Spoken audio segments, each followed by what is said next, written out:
They say you only live once. I say you only live once you see the world. I'm Todd Carmichael.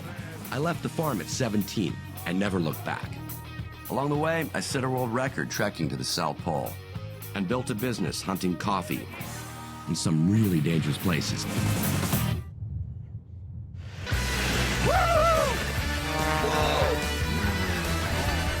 A lot of Mother Nature we've conquered, except this reminds you, Mother Nature can still really kick your ass.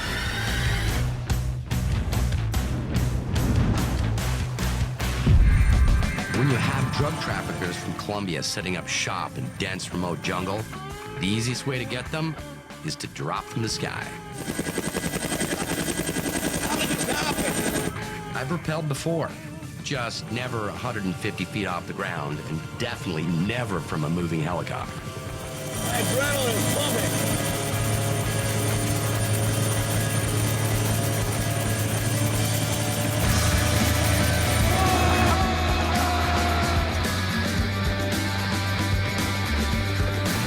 That was amazing, right?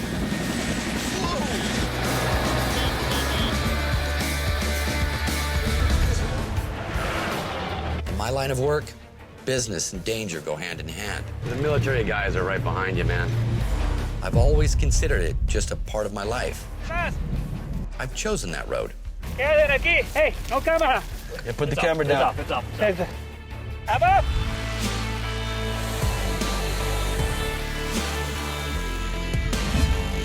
Climbed some of the highest mountains in the world. Oh, my hands are burning. Christ, I walked solo across the Antarctic from the edge all the way to the South Pole by myself. I've been shot at, I've had malaria, dengue fever, I've been stabbed right here under my right arm. You gotta move it now. And what gets to me is being in a public bus in a third world country on a windy road.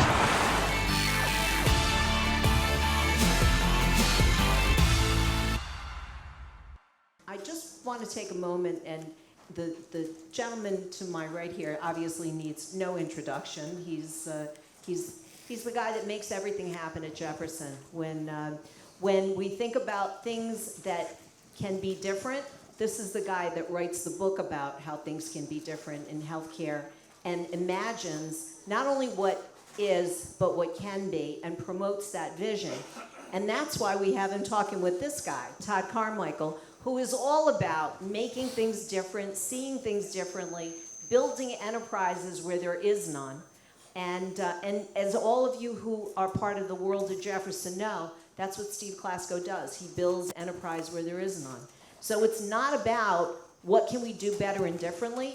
That's part of it. But it's also about what can we do that nobody else is thinking about, but we can actually move on that trajectory. And Todd Carmichael has one of the most amazing track records as a Philadelphia entrepreneur. He's the guy that people call when they need advice, and somebody says to them, "That's a crazy idea." And then somebody says, "Hey, you better call Todd Carmichael." So with that, I just want to welcome you to this conversation between two giants in entrepreneurship who come from different realms of the entrepreneurial world, but are making things happen in ways that no one imagined. Please welcome them to the stage. Thanks. Well, thanks. And I'm really honored. Now, I will say I just took a red eye from San Francisco, so I'm just going to take a sip of this amazing Go ahead, draft please. latte just so I can keep up with you, Todd. So first of all, Todd, in some respects, I've followed what you've done, both from a sports world. There is a parallel. You started La Colombe in 1994, I believe. That's right, yeah. Probably the fastest growing, or among the fastest growing coffee enterprises. You had been at Starbucks, so you saw what they did. Yep, way back in the day. And that was, at that time, the thing. But then you said, all right, what's going to be obvious 10 years from now as far as what people are going to want? There's a huge parallel with Jefferson, because I got here 6 years ago. We were 2 hospitals and a 1-campus university. We now are the fastest growing academic medical center. We'll be 20 hospitals once the FTC gets done with us. We merged with a fashion design university under the same kind of thing of what you did, which is literally the way I view your philosophy is you're moving from the corporate Starbucks model to a personalized experience of what people want. There's sometimes you're going to want this amazing nitro brewed draft latte. Sometimes you're going to want and go to a kiosk or whatever. We've done the same thing. We've said we're moving from sick care to health assurance. Even though I own 20 hospitals, I want people to relate to Jefferson at home, just like people can relate to La Colombe at home. So I'd love to get a feel for. To start out, actually, the first question I want to ask you, because as awesome as you are, your wife is one of my heroes. She's more awesome. So for those of you who are familiar, is Lauren Hart, who literally exemplifies the Flyers the last time they were any good, was just really. Again, if you know Philadelphia, Gene Hart is Philadelphia. Right. Her dad, he was the initial announcer for the Broad Street Bullies back when everybody laughed at us. They didn't laugh at us anymore when we won, but he was the iconic Philadelphia figure.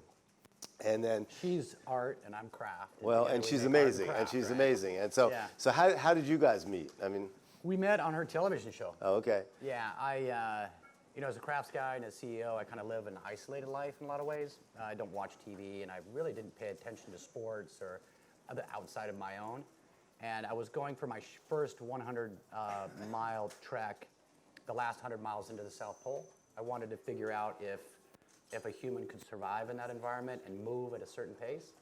And I was raising money for a project in Borneo, and so she was interviewing me on this morning TV show. And I didn't know who she was. In fact, when she came up to me, I thought she was the makeup lady. And I'm like, no, I don't need makeup. And I was leaving right after this interview. So you can imagine, we had a very interesting conversation. And she was the last human I saw before being isolated for 4 weeks in Antarctica. So she was turning in my head. And when I arrived at South Pole, I had a sat phone. And I called her and said, would you go out with me? And that was, 16 years ago. Wow.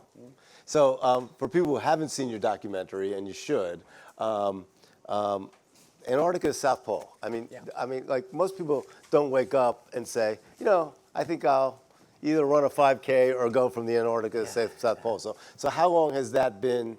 I know that was part of your training and that kind of thing. But what got you to think about that at the beginning? I think if you look into my psyche, it's a lot like why I choose to do the things I do within the business. I mean, like you said, it's kind of a 5-category business, and we're trying to approach people in a whole different set of ways. I'm really interested in spaces that are commoditized that people have given up on. When people think, there's nothing new that can be added to this space, that's where I want to innovate. I mean, look at milk and coffee. I mean, how old are those? Those are, these are substances that have been around a long time, and generation after generation has put them together, and they've given up on innovating them. And crossing Antarctica is a tough thing. It's very hard, and typically you can only do it really slow in teams of 10. And the expedition world gave up on it, anyone being able to do it solo. And when I saw that and I heard it, I was in Africa when I heard it. Someone said, it's not possible, and it's definitely not an American, and it's for sure not you, is what he said. And therefore became... And you said, thank you very much, now I'm doing it. I'm interested. I like to see, I think innovation and challenge is most interesting when it's hard enough to keep your interest, but not impossible.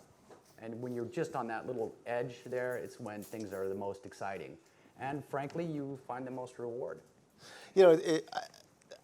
I think that's right, but I think the definition of impossible becomes important.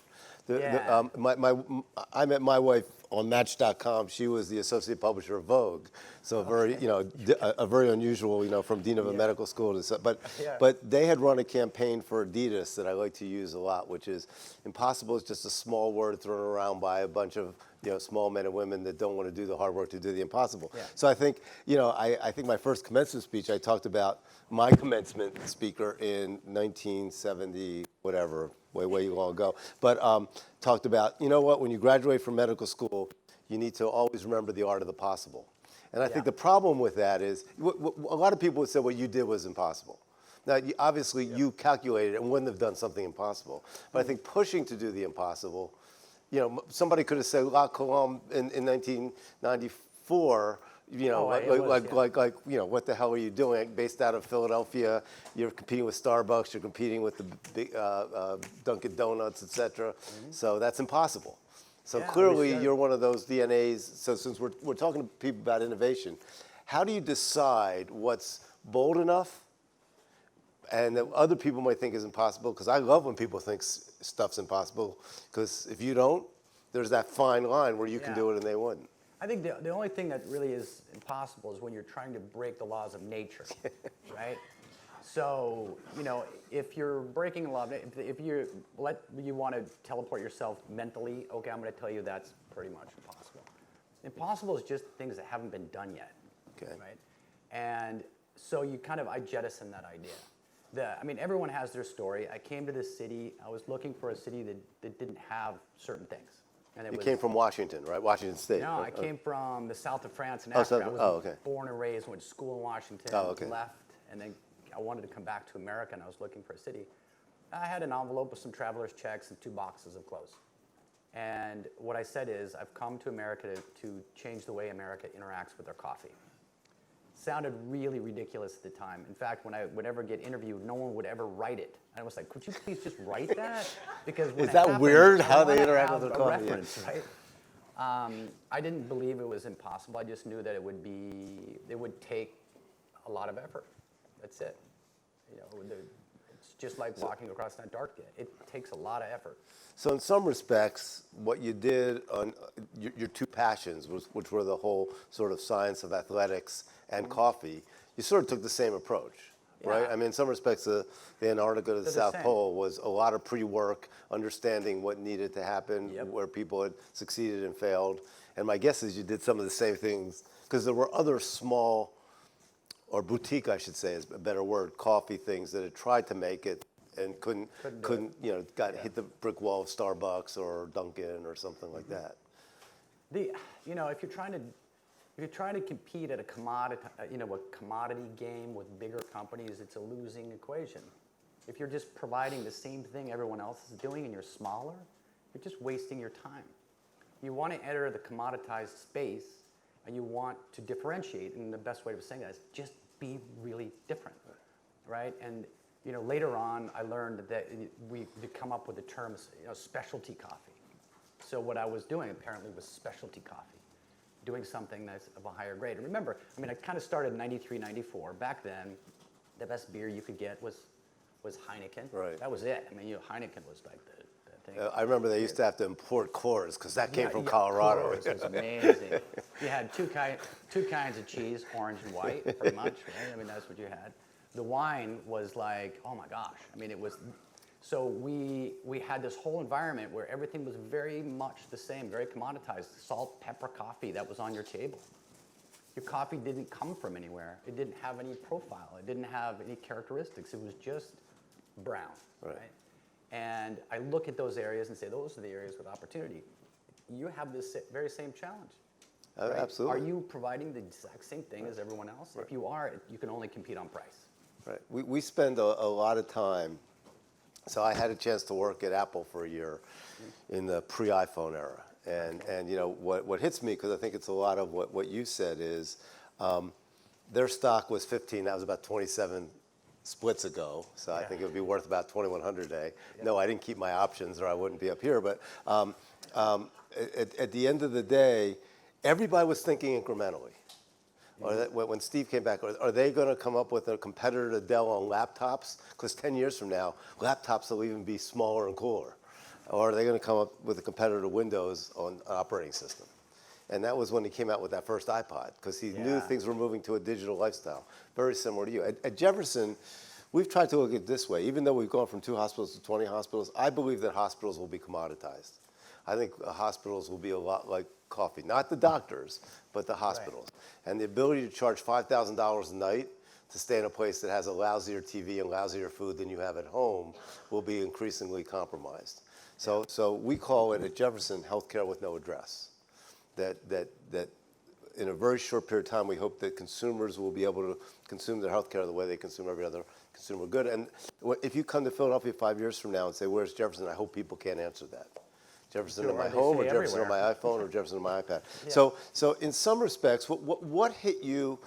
And by the way, that came from my being at some very large academic medical centers, and recognizing that they weren't seeing the future.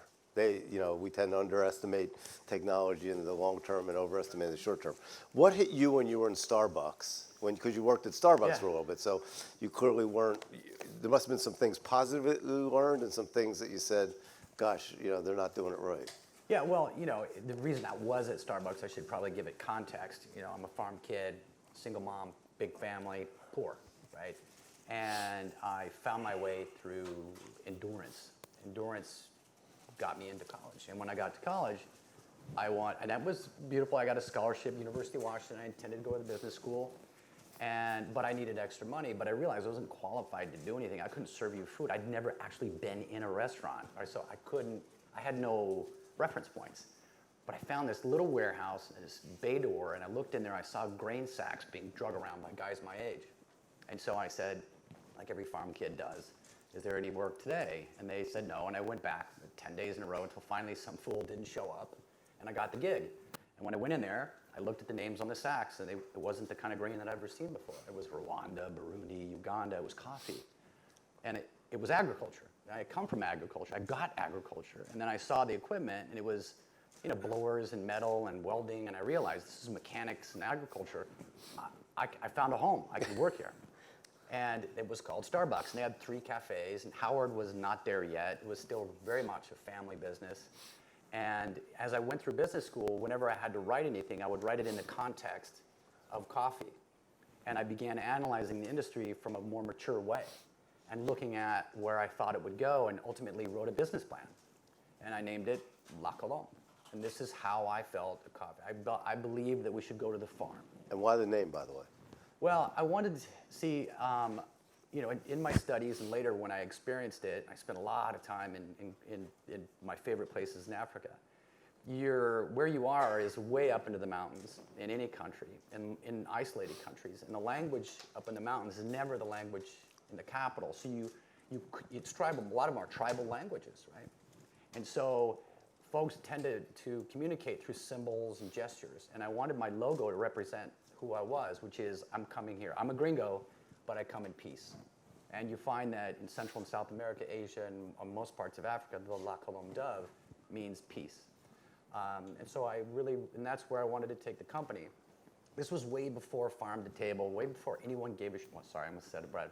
About the planet or like people. Like people didn't care about people. And they didn't care about people like my people, like farm people. They didn't care about the disadvantaged or the left, there's really the people left behind in other countries. And I really wanted to inject this into the brand. And I wanted the whole, every piece of it to represent that. And I didn't want it to be just an American word. I wanted it to be a foreign word. And I found French beautiful. So I called it, instead of the dove, which would be like soap and all that stuff, it was La Colombe. Oh, cool. So here's a question that I always wonder about. So you look at Starbucks. That was a pretty innovative idea when they did it, when they started it, for the time, because like you said, that before it was just brown coffee, and turning coffee into an experience for that period of time was. But then as they got huge and huger and huger, one could argue that they sort of plateau their innovation. Now it's like, oh, we got a new sandwich, big deal. The question I have for you is, how do you keep that from happening to you? I mean, you're no longer a cute and cuddly startup. You're a big, over $1 billion business. So how do you keep, not necessarily you, but how do you keep the culture from saying, oh, we've made it, we're now Starbucks, ha ha ha, now we can be fat and happy. Yeah.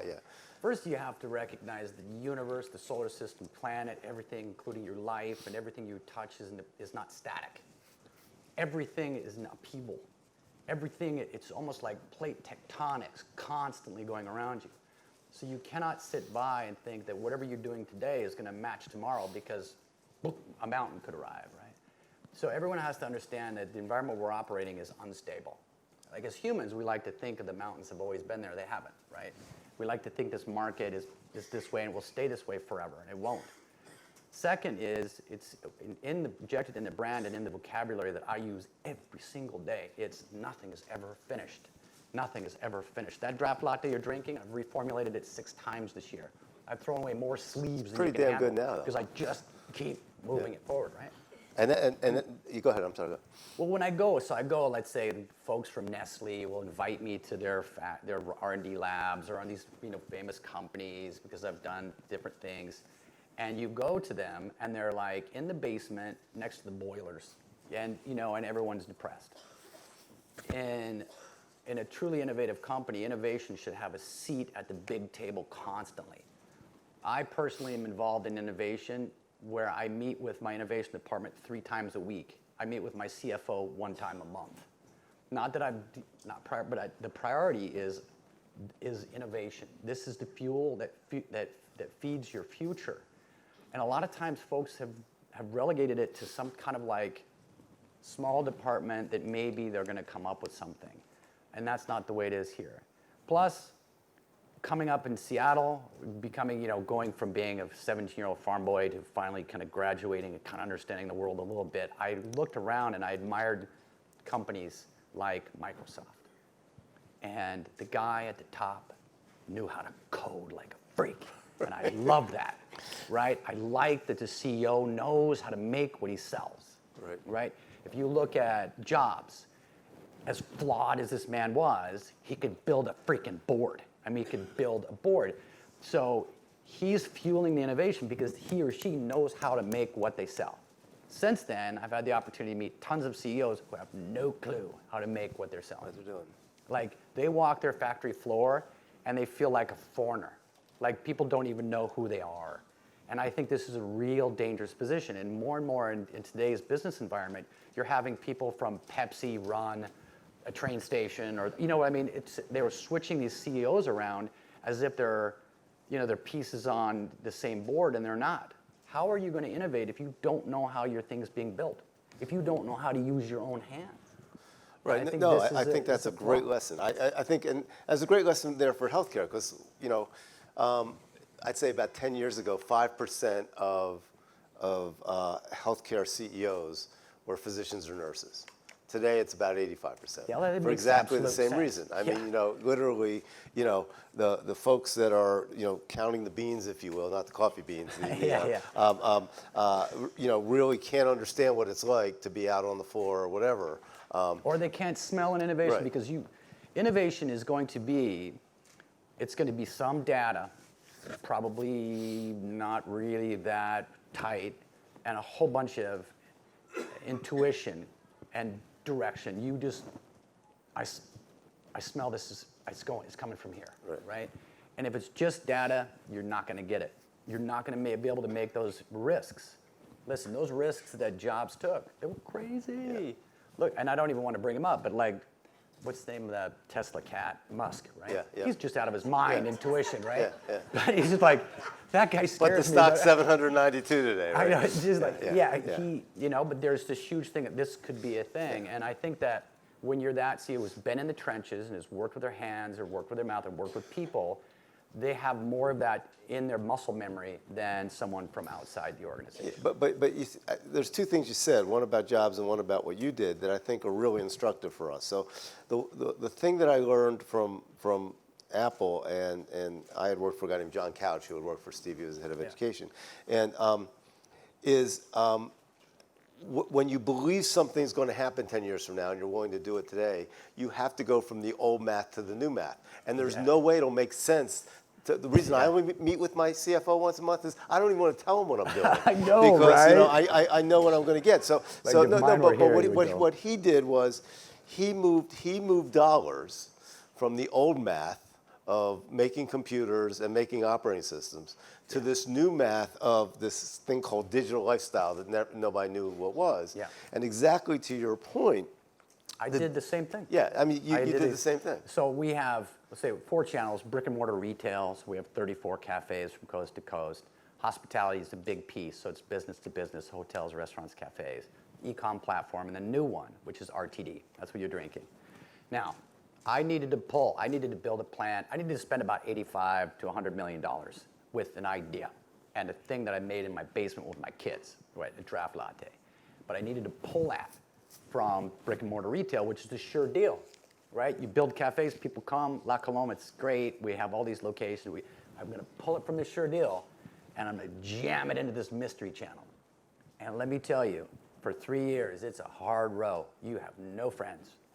It is, you better be solid on it, and no one understands what you're saying. So it's like this guy's either crazy or on drugs type thing, right? Yeah, probably In Steve's both. case, he was on drugs, but Yeah, not crazy, yeah, right? it's just- Right. No, but it's very difficult for people to see your vision. So you have to be the one driving it up front and pushing. And then when it launches and there are 28 18-wheelers lined up at your factory and the forklifts are driving it in, you get that one moment where you go, this is what I saw. And then everybody says, oh yeah, I knew that. Totally, right, which is fine, you allow them that. But I'm doing it again. I think So it's one of the things that you said really hit me, because I think it's been a differentiator for us, and it's taken a while, and I think it will take even another couple years to really take hold. But where you put innovation in your organization is important. In healthcare, every website talks about community engagement, social determinants, and innovation. Yeah. And then you say, oh, that's interesting. So where does your head of innovation report to?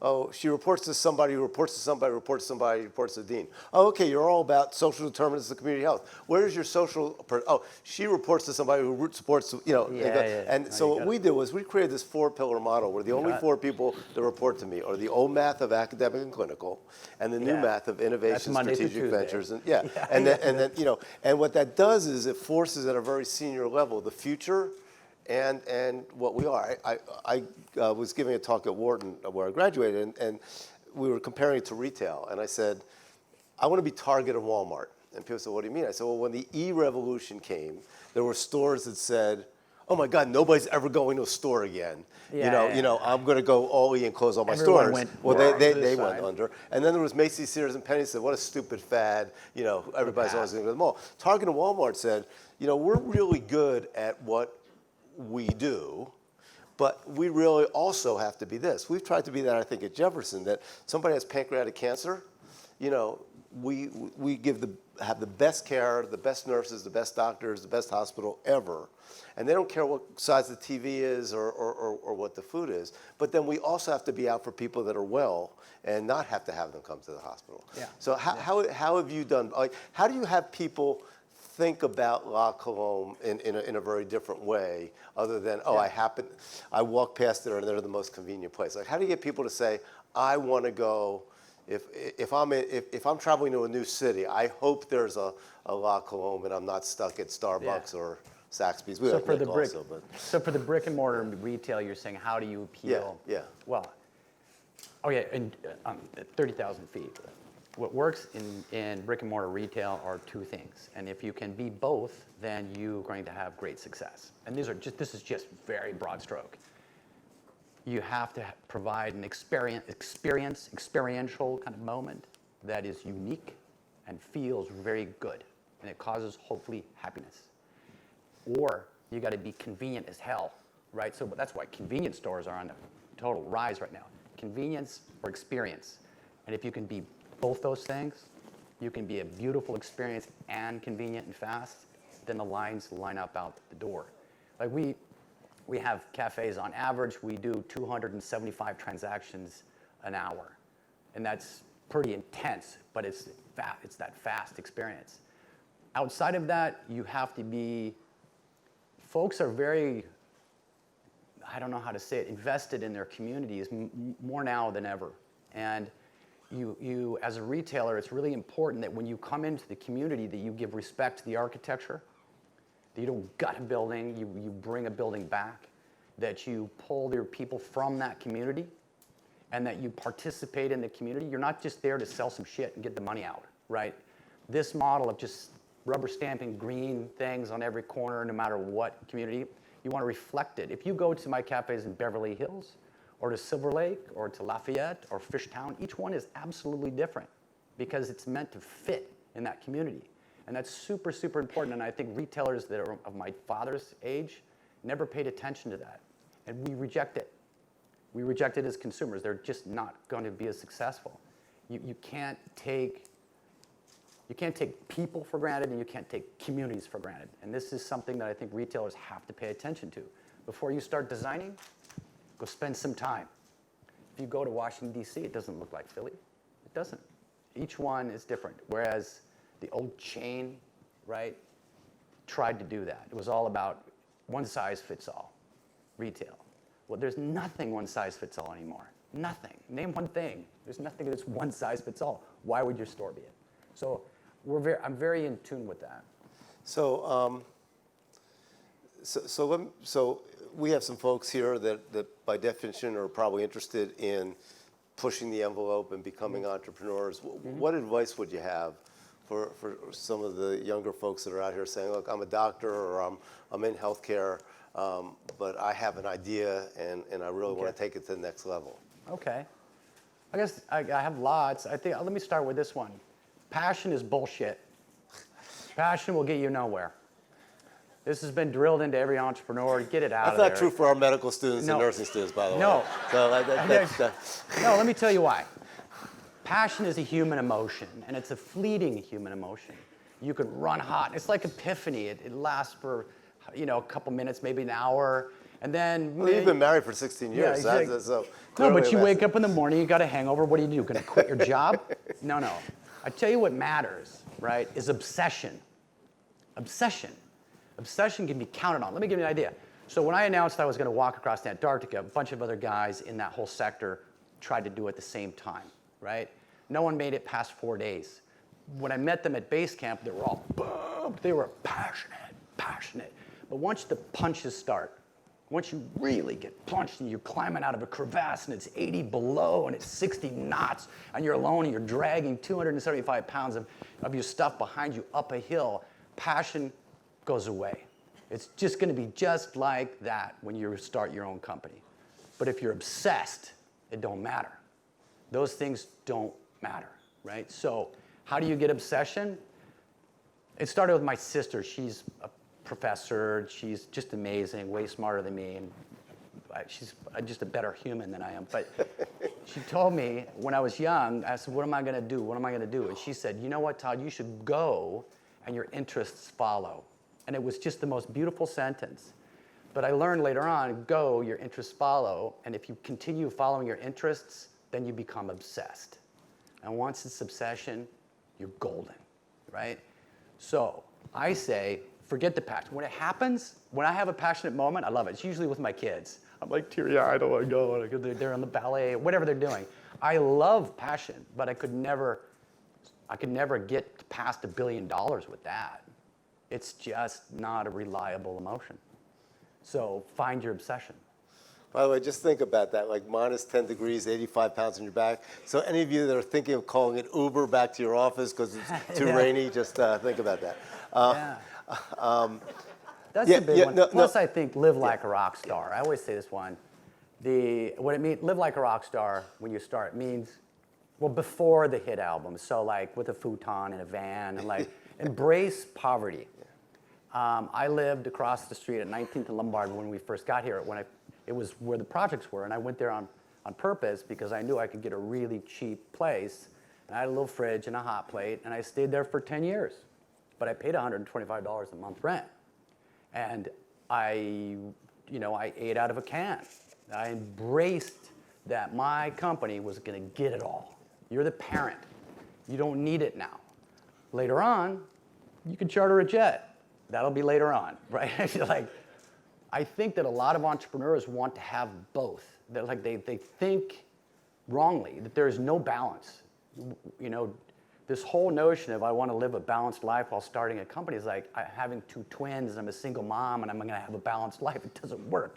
Embrace the idea that you're going to be poor for a while, and your life is going to be completely out of balance, and that's perfectly fine. Your Instagram feed's going to suck, okay? Like it really is. Who cares? Yeah. Because later on, that's when it comes back to you. It's funny you said that. We had a conversation with Jack and Susie Welsh because we had done an MBA with them, and she said something that she almost got booed off the stage. She ended up writing a book, but she said there's no such thing as work-life balance. She said there are work-life choices. Oh, that's true. and she went through a lot of at both sides of things that she had done on the work-life choices. And what she said that I thought was so brilliant was, if you can get over that, then you can stop beating yourself up. Yeah. Because by definition, you're never going to hit that perfect balance. You know when you're, okay, so I love climbing mountains, big tall ones, right? And I can always tell when some people aren't going to make it. It's the Buddha climber, never makes it. He wants too much balance. But it's the one that would do anything to get to the top and just abandons the notion that this is going to be, this spiritual experience. No, you're beating yourself up. You're getting punched in the face for a week and a half. And then when you're done, you've accomplished it. Right? And I think I love that word obsession because, and it's funny because we have a book coming out in 6 weeks with Heyman Taneja, who, a VC guy, original investor in Airbnb, Snapchat, et cetera. Yeah, okay. The book's called Unhealthcare, From Sick Care to Health Assurance. But the concept of the book is an obsession toward making what's difficult in healthcare easier. And that obsession thing, we talked about running marathons before. The obsession is that there is no question that I'm going to finish. Whether I have to crawl through that, it's not like, oh, I gave it a good try. If you give it a good try, you're never going to run a marathon. You can run a 5K, you can run a 10K, you can run a half marathon, but there's nothing that's going to stop me type thing, and that's I'm like sure blowing your knee out at mile 23. Yeah, blowing your knee out right? at mile 23. Yeah. So I want to. There's something that hit me as you were talking. I had a chance to spend some time and interview Clayton Christensen, who just recently passed away, and he wrote a book called Competing Against Luck. And it probably wasn't his most popular book, but what I loved about it is he said, in business, we tend to forget why people do stuff. He gave this great example about milkshakes. McDonald's or Burger King, where basically they were upset because they weren't selling enough milkshakes. So they brought in all the milkshake consultants in the world, make it thicker, make it this, make it that, and they still weren't selling more milkshakes. They brought Clayton's folks from Harvard in, and he did something where he just said, I just watch people. And I realized it wasn't about the milkshake. It was about the average person was somebody that had between a 30 and 40-minute drive to work, that wanted something that they could do and fill their belly up, and that would take about 20 minutes to do, but that would take almost no time in their work. So it really got down to, making it thick enough so it takes 20 minutes, and they tried bagels, but then you're like sort of doing this, or donuts are messy. So they literally said, what you could do, don't change anything about your formula, put them outside the thing, make it easy for people to swipe. They can just get their milkshake, get the straw thin enough so it'll take them 20 minutes to eat. And they tripled their milkshake thing. Right, so I guess the question I'm asking is, did you do some of that in your own stores or competitors to sort of see how people were reacting or are reacting? Do you try new things and say, oh boy, that's not going to work? Or how do you assess that? Well, in this space, the RTD space, you have to. When the coffee space, when we came, since there was nothing like us, when I got here, I think I may have said this, coffee was selling in the hospitality sector for $1.95 a pound plus machines. And here I was coming in at $7.80. But I was bringing a product that I'd sourced directly from the farms, right? And that was more about taking the lead, because it's huge peloton, everyone's cycling at the same slow pace, and just like, screw it, I gotta go, and you're hitting the hill. Now, as the company gets bigger and you start introducing this, which is in the CPG, consumer packaged goods sector, most of these products are made with focus groups and all that stuff. I realized that I was leading it away, so I'm not gonna do that. But I still needed to have touchstones. And most all the products, the draft latte and all the other things I invented in my home lab. And I don't sleep a lot, and I play on the weekends, and I try with my kids. They have the most sensitive palates. It's amazing. Like, do you taste any dipotassium phosphate, salts in it? Do you? And then I take it, when I'm really happy with it, I take it to the cafe. Now, I keep an office at Fishtown, and everyone knows who's there at Fishtown. It's a really busy place, and I just go and sit in front of tables. I want you to try this. I mean, it must be spooky weird to see this old gringo dude show up. Don't worry, there's nothing weird in it, right? But then people get used to it, and the way I do it, I listen to the words. Most of the time, people, they don't know how to verbalize, right. But I look at their face. I can tell. And it's the first word out of your mouth that counts. So if you go, wow, I'm good. If you go, yeah, oh shit, we didn't do it. Or you see the eyes. So I tend to do that with, I've got a whole bunch of new products coming out, including all the oat milk stuff and some juices and things like that. And they all were generated by just looking at the consumer and how they react. So one of the things that hits me is, that what made this possible, interestingly, is not necessarily the coffee, but the technology, the nitrous stuff, and we're thinking about that a lot in healthcare now, about how do you bring AI and new technologies into healthcare in a way that maintains the human touch. So tell me a little bit, because you were one of the first people to really utilize the nitro thing. How did that all come about? Well, first there was cold brew we started that, so we're the first company to make cold brew and put it in a bottle and sell it, right? And this was on the heels of recognizing that more and more people were ordering cold coffees. I mean, in 1995, like one person did, and I think we thought there was something wrong with them. I mean, it's like, and then now, today, it's 75% of all coffee that consumed in brick and mortar retail is cold. So it was that reaction to, we're serving cold, why don't we analyze looking at brewing it cold? So it was kind of below the line kind of innovation. Then as I moved forward, I realized, wow, that's really doing well. What about all the other menu items on the menu? And you look at the next ones and you say, latte cappuccino. It has 3 components: concentrated coffee, milk, and vapor. I mean, the hot version is, water vapor. And no one was bringing that. Nitrogen doesn't work because it doesn't dissolve in fluids. So I realized it's got to be something that dissolves in fluids, like argon. And then I realized nitrous oxide makes things taste sweet. But it's a bear to work with. It can't be done. You can't bottle something with nitrous oxide in it because it goes from a liquid to gas state so fast, right? So I thought, well, put a valve on the damn thing. So I drilled a hole in a can, I put a volleyball valve on it, put the compounds in it, nitrogen tank, agitate it, open it, perfect, it worked. Next week I just wrote a bunch of patents that came back quite quickly, then figured out how to, actually make it. I knew how to make one. I just needed to know how to make like 1 billion of them, like quickly, and that became a kind of a road in itself. And but here's really what if you realize, like people say, Todd, you got to think outside the box, right? Now Lauren, my wife, says that I was born without a box, right?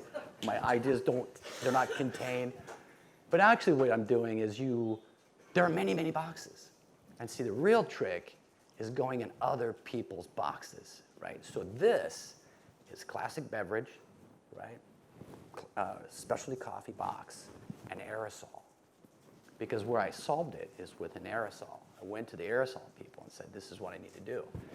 Now I invented another thing. It's a high pressure capsule that when you put it in a K-cup machine and close it, it creates a draft latte hot through your K-cup machine, right? And I got that by pharma, right?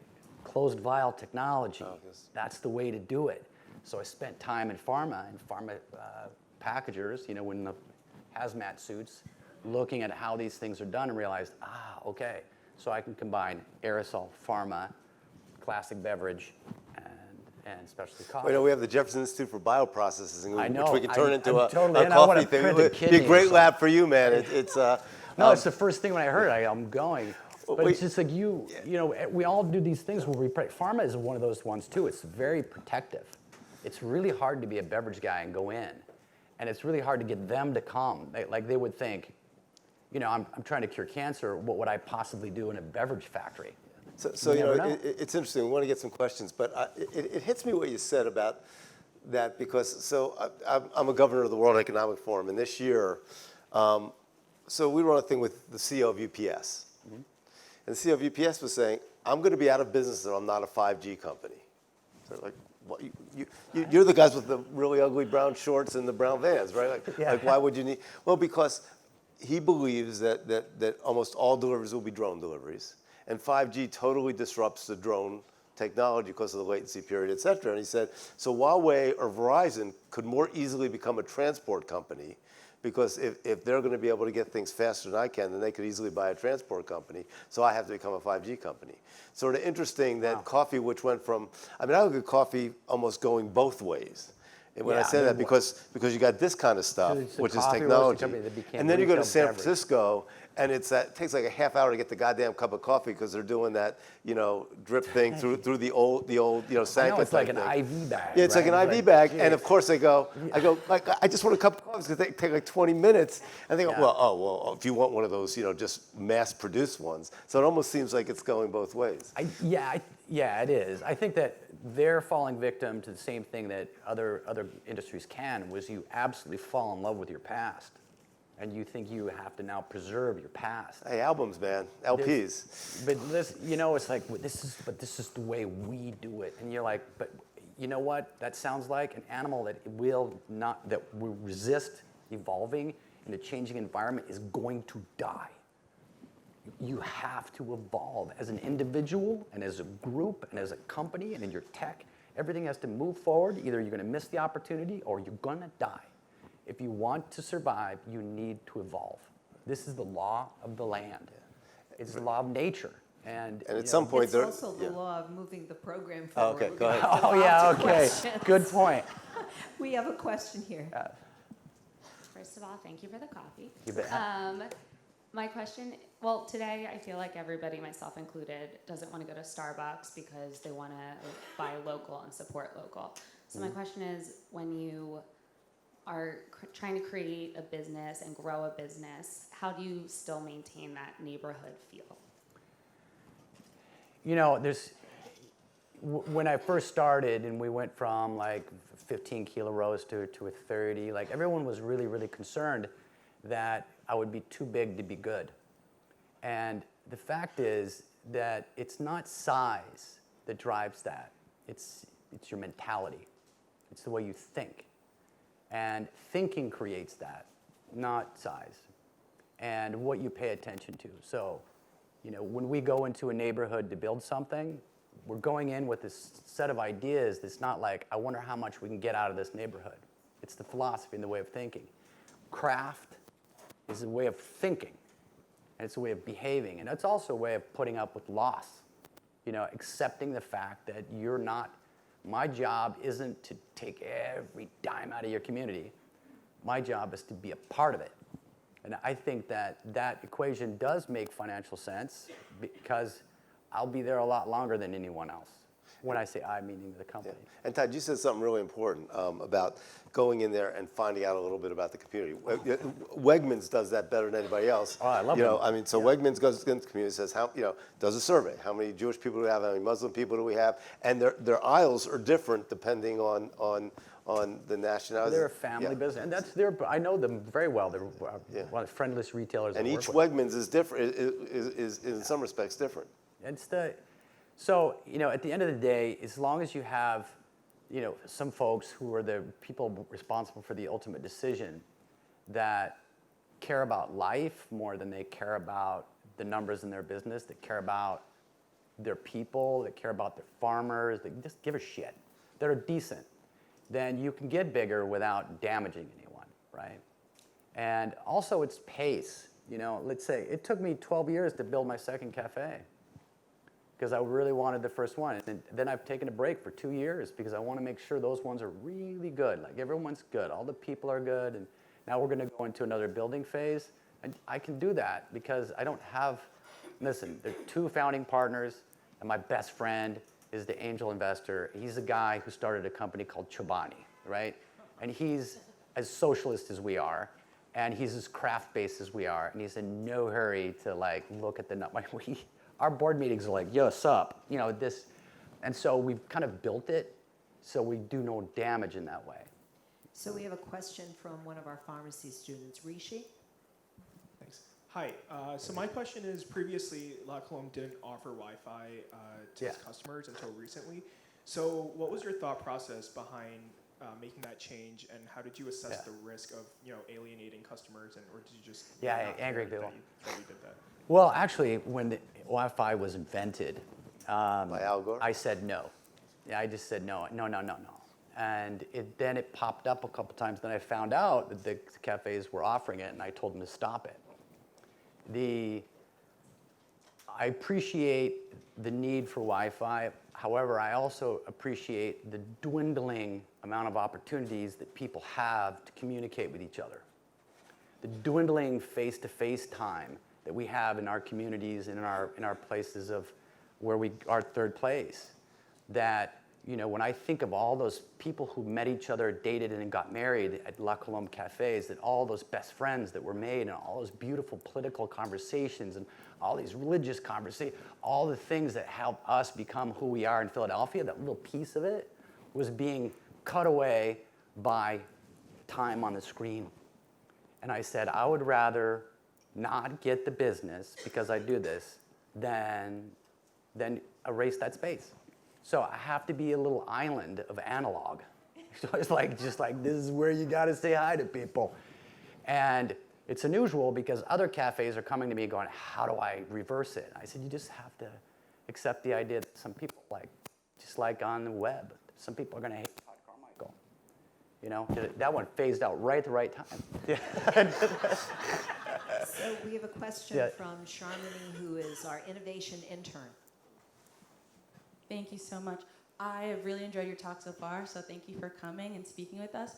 My question for you is that you said you were really inspired by your time in Africa, and I know you have several locations opened here in the US, but when you eventually, if you plan to go international, a lot of companies do shy away from starting companies in Africa because they believe the infrastructure is not there. However, I believe the contrary. And do you see yourself opening up locations in major African cities as well as specifically Ethiopia, where there's a strong coffee culture? Well, it's funny you touch on Ethiopia, because Ethiopia is like home. You know, Kaldi is doing an enormously good job in Addis Ababa right now, right? That's just a beautiful chain, and I think could operate in the United States. And I talk to them all the time saying, why don't you guys come here, right? I work with a couple different retail chains. There's a couple guys in Rwanda that I deal with. I think Uganda is starting to kind of come around. What I do find important is this, for example, and this is not a black-white thing. I think it's just a national thing, where I don't believe that Americans should own retail establishments at this time, at this level, and pretty much the places that we're talking about. The same reason why I did the projects the way I did in Haiti. I think it's important to energize, you know, people of that nation to do these things with them. So I can see myself getting more and more involved in that as a financier, as an advisor, but to see La Colombe and take the spot of what someone else could potentially do, especially in Ethiopia. Come on, I mean, there's no coffee training necessary, is there? And you know, so as I roll out, you know, we've always been a part of these cultures and these communities and these countries. I see, you know, making that pipe bigger, but by emboldening people to actually do the same thing with their home, like I did with my home. Yeah. Thank you. We have a question from one of our most creative and innovative medical students, Gia. Thank you. So you talked about going to different communities and opening up new shops and formulating your stores your shops in order to fit that community. That in itself seems like it requires you to form partnerships in maybe places that you are unfamiliar with that area. When you are going to look, you know, let's say for someone who's either trying to expand their business or even just starting a business in just about any field, what advice would you give to them in order to establish those partnerships with the local people? Well, I mean, I can kind of start with how we've done a couple. So the first one here, I convinced my best friend from college it was time to pull the trigger on this business plan called La Colombe, and I feel like after research it would be Philly. But we'd never been here. And so I flew in from France, and he was in Seattle, and we took a map and we started in a corner and we walked it like a grid. It takes about 4 or 5 days to walk the entire city, to see the architecture and to get a sense of the different neighborhoods. That's number one. And then you get nosy as hell. I went right in and I asked to meet with the mayor. There was a guy named Ed Rendell at the time. And they said yes. It was the weirdest thing in my life. You know, it was just always the whole because I'd said I was thinking about starting a business, and he was really into that. And I remember he opened a drawer and he pulled out, and I'd never had a hoagie. It was like called a hoagie. That's why I learned the word hoagie. And he ripped it, and it was cut partially. He kind of ripped the paper, and he didn't ask me if I wanted it. I clearly just assumed that everybody wants to eat this with him. And I did.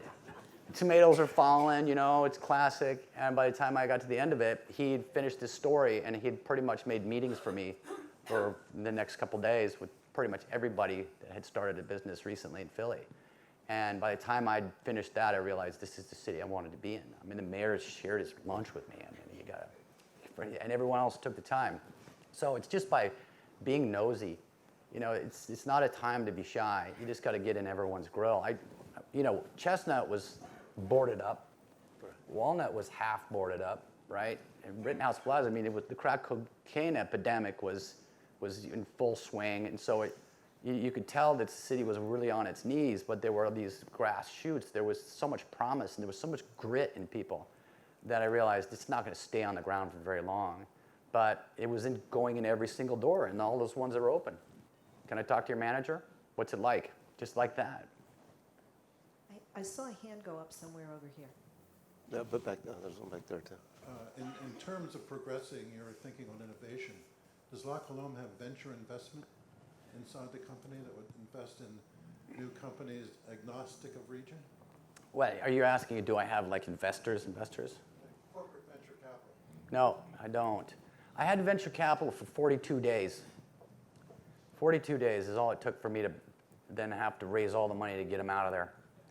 The venture capital has a very keen idea about how they want things to run, and it might not be the way your vision is dictating. And it's more like taking your money and putting it in an evergreen fund. Oh yeah, no, I don't have any money. No, I'm kidding.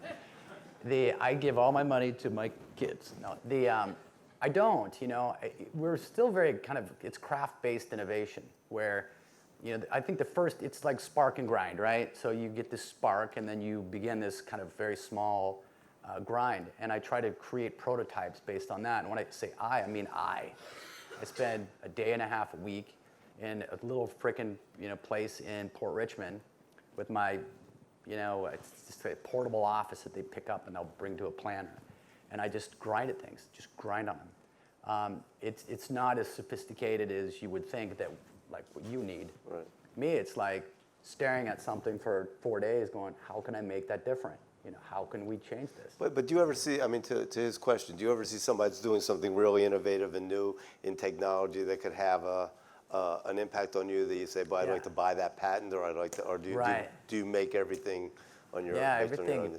So at La Colombe, we make everything we sell except the croissants, because that would be silly, right? That's like torture. Yeah. Where do you get them from? And or is that a secret? No, it's not. Local bakery. There we go. It's just vague as possible. And I don't really look outside. I mean, this is not true. So there was a man 5 years ago came to me. He said that he was going to create a self-heating can. And I don't know if it's really a space in the market, but I said, well, here is the restrictions. It has to be fully 100% recyclable when it's done, and it can't potentially harm anyone. And so over the last 5 years, he would come back every 6 months. We play. But right today, we put into the Fishtown store, and I'm bringing to a trade show in California the world's very first fully recyclable self-heating can. And so I didn't buy the tech as much as I worked with him. And then we're going to roll them out for the next couple of years. So we have a question from Gabriella Wanamaker, she was part of one of our hackathons. I don't know if you know our hackathon story. Yeah. Okay, so Gabriella, please.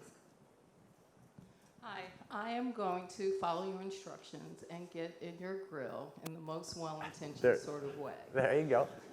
We have a lot of fascination with interventions in third world countries, and I support that. However, I'm obsessed with thinking about the third world countries that are at our front door right here. Yeah. And trying to think of ways, innovative ways to change the frame. There's been a lot of money and a lot of approaches and so on and so on. The NGO kind of way of doing things, yeah. But I'm stuck around this idea about productive assets.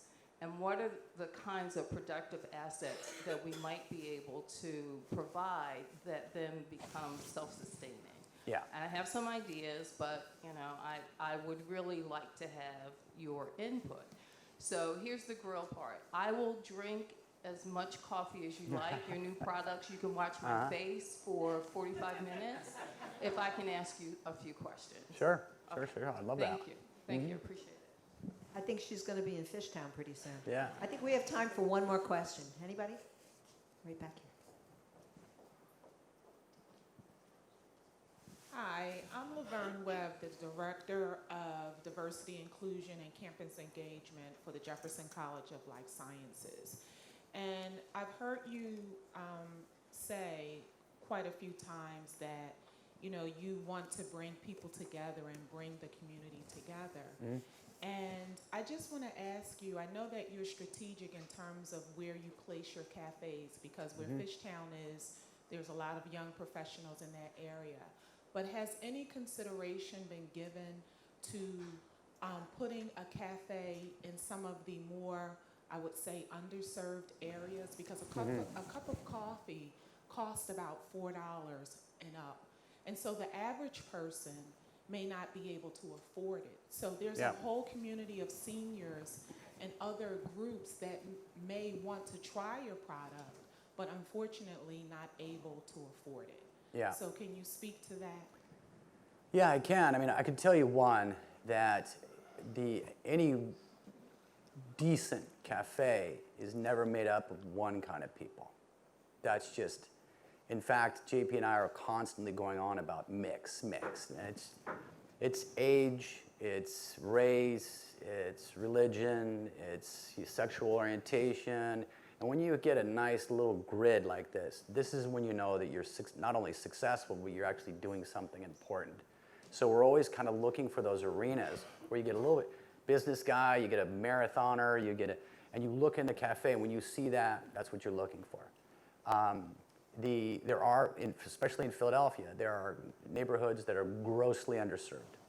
At the same time, you're looking for a mix, but also you want to be careful not to gentrify neighborhoods. When you put a La Colombe in a neighborhood, you got to be aware that property prices are going to double.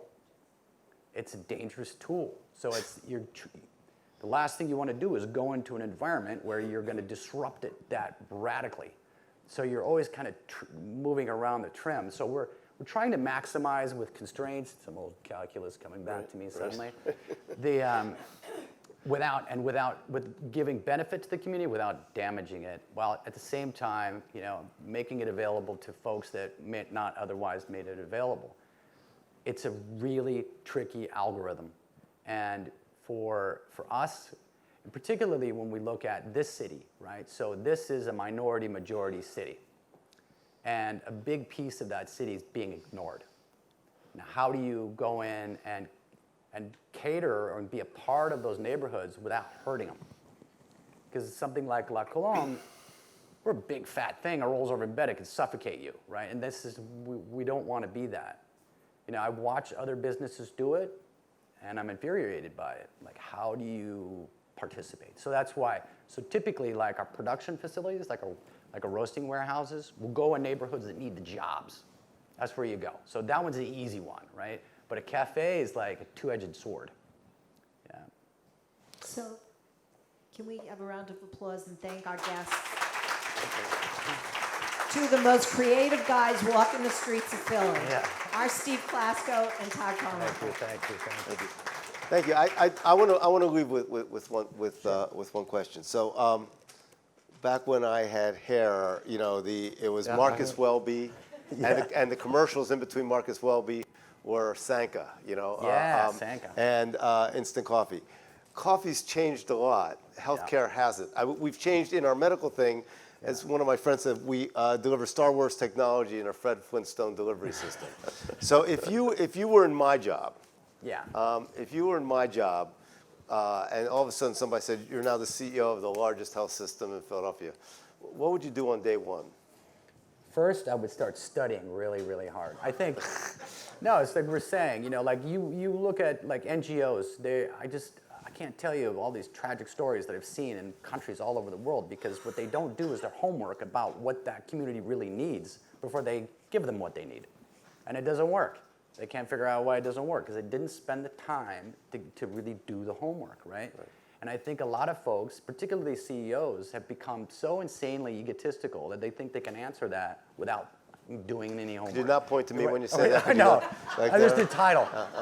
So you go, the first thing I would do is I would spend time talking to every single person in the organization. I would hear them out. I would exhaust myself. It would be another trek across Antarctic. I would examine all the competition and what's going on.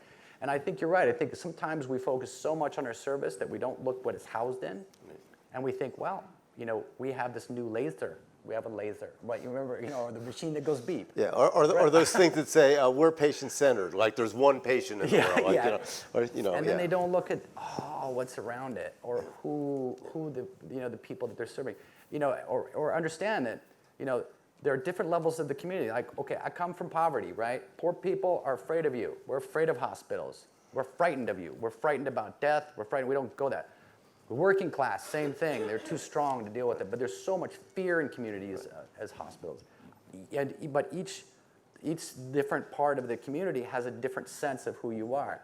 Have you really looked at that? And I would start looking at that mix and say, how can we cater to each of these in their very specialized way? And no person wakes up that's healthy and says, I'm a patient. I'm a person that wants to thrive without health getting in the way. And I think that for us, that's what we've been trying to look at. Well, listen, thank you. I mean, I think what we're taking away from this obsession over passion, at least in your professional life. I think the no limits approach. And like a lot of us, you married up, and that's not a bad thing. Way out of my tree. Thank you so much. I really appreciate it. Thank you. That was great. Thank you.